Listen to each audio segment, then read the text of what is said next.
can see that I think JD it's good. Pickell, on 3, JD Pickell, put out his setup best next 3 years. And now you got to remember with these national media guys, these national media guys are like the Kirkwood and Dunn guys. We're not different than them. We're not. We are in the same category, in the same stratosphere, and we're all just reaching for content and hopefully Twitter engagement. And this has 250,000 views, 1.3 thousand likes, 225 retweets, and it's putting out a list of who set up the next best 3 years. And you said you listened to the podcast. So I do did. you remember his criteria that went into this before I give my hot take that I want to talk to you about? He was kind of all over the place, but it was criteria that would make sense, but he was actually illogical in it. Like, he was not consistent. Of like Texas, he's like, oh yeah, Texas is actually really. He has Texas as number 8 on this top 10. Um, but he's like, but my like hesitancy here is maybe Steve Sarkisian might leave in the next 3 years. What? Interesting. Yeah. Okay, but like meanwhile, like plenty of these other coaches could also absolutely leave. Like, what are we like? Ryan Day has not flirted with the NFL. Marcus Freeman, number 5 for Notre literally Dame, took jobs. was literally interviewing with like the New York yeah. Giants. What are we talking about? Yeah. So like he was Cignetti could retire. He was his comment about Indiana unbelievable because he was like, I want to see them prove it more. It's a small sample size, buddy. We've won 26 of 28 games, won the undefeated national title. Like, what? Curt Cignetti rolls over with the transfer portal every year, and he's won. Like, what do you mean you need to see it more? It was a wild actual video clip, and this list is not necessarily in the aggregate wrong. Like, I think these are all 10 top programs, but the rankings and the way that he got to it is spaghetti noodles. I'm going to assume that Oregon's ranked number 1 because, 1, they're expected to bring in the top recruiting class last year. They're all consistently up there, or next year, excuse me. And they're consistently up there. Here's my hot take. And I knew that was going to be the reasoning behind ranking Indiana number 7. Small sample size. I'm not mad about it. And the reason why I'm not upset at JD Pickell, like some people were, but putting Indiana at number 7. And I don't ever listen to JD Pickell's content. I'm sure he's a fantastic guy. There's only so much content I can consume. He does a great job of getting algorithm into my algorithm, but is that I think there is a fair criticism. By the way, our podcast is going to be canceled after this. We're no longer going to have listeners. Great. I think there is a fair critique of was that a special group of players that came together with a core leadership combined with a coaching staff that was consistently together, and it's that led to what you're saying, like the number of wins that we've had versus the number of losses in a national title for the first time at Indiana. I think it's okay for people who are not Indiana fans, because we believe Indiana should be number 1 up there. I mean, you have gone on a podcast and say that statistically, Indiana probably should win 2 of those next 3 national titles. Fact. Like according to your 3 out of 4 grid. Yep. So I am just saying, I think for a national guys that have to look at the whole landscape and understand like the recruiting guys to go, hey, not that Indiana, like I'm going to say Indiana is not going to be good next year because they lost those guys. I'm just saying, I just want to see it without Aiden Fisher,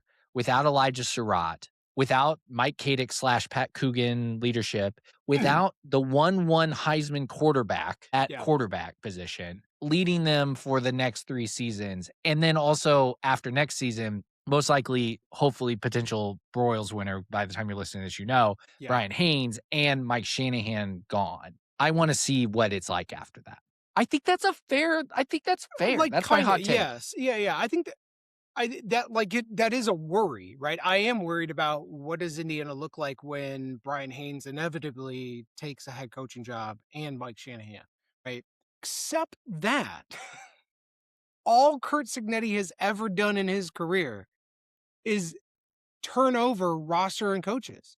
Because we're talking about a top 10 list. We're not talking about like Indiana's going, like I don't think national media would say that Indiana's going to average 8-4 or go back to 6-6 seasons under Curt Cignetti. No one would dare say that. We're talking about a top 10 set up for national championships. Yes. And what I would say is the only and I wouldn't have Indiana number 1. I wouldn't say that, because the only thing I think that Indiana is not really primed well for, 2 things ish, is the number 1 is money. And while Hoosiers Connect has done a great job, and we did just get $100,000 for a headset, which is pretty great. Bison Drops, everybody needs to go make sure you got a follow on there. There is still programs out there spending more than Indiana. Ohio State is spending a lot more than Indiana. Texas is spending a lot more than Indiana. So I would not put Indiana number one, but there's arguably nobody better positioned to navigate a annual turnover or roster change or coaster change than Curt Cignetti, because he's proven it time and time again. Like, you know who he had as a defensive coordinator before Brian Haynes? Corey Otherman, who was the DC for Miami in the national title game and coached up a great defense. Do you know what he did when he lost his quarterback coach, Tino Sinceri, to UCLA? Yeah. He found an NFL guy and came in for a year. So, like, what has he done every year at the quarterback position for 7 years? He found a new guy and made that guy basically win Conference Player of the Year. Last year was Fernando. So, like, I do believe Indiana's going to do very well, but at the head guy, and we're not losing Curt Cignetti because he has said very explicitly he's not an NFL guy, and now he's like the highest paid coach in the NFL. There's nobody better to navigate the next 3 years than Curt Cignetti. So, like, again, Indiana at 7 felt really low to me. I feel like they should be 3 to 5. I know you're not yelling at me because I agree with you. Like, I'm presenting an argument that says I understand where they're coming from, not that I agree with them. And where I'm saying this is, like, even you're talking about the roster turnover. Last year, 2 years ago, we have a core group that comes over that everyone is given credit to the JMU guys for setting a tone in the culture of that program and coaching staff continuity. Sure. Last year, unlike, even though people are like, Indiana, look at these transfers, blah, blah, blah. Like, it was, yeah, we got some transfers. And obviously the most important position on a football field, we got the best transfer, what ended up being the best transfer maybe of all time.